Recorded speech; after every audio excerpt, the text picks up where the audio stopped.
Welcome to Guide Guru. We hope this video helps. You start by signing in as the super admin.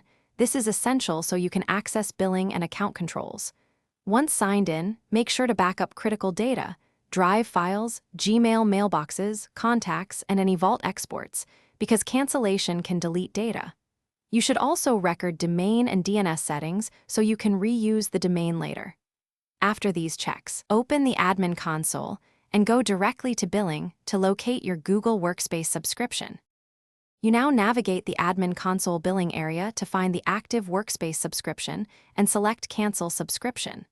When prompted, read the prorated charges and any refund policy.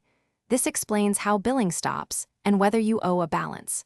Make sure to choose whether to retain certain data temporarily if offered, because immediate deletion may be irreversible.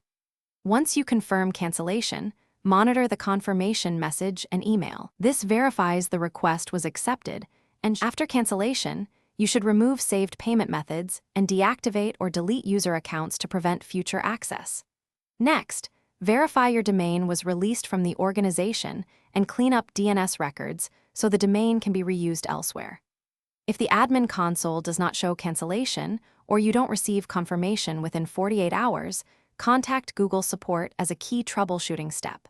Have your super admin email, subscription ID, and screenshots ready to speed resolution. Thanks for watching. Consider subscribing if we helped you today.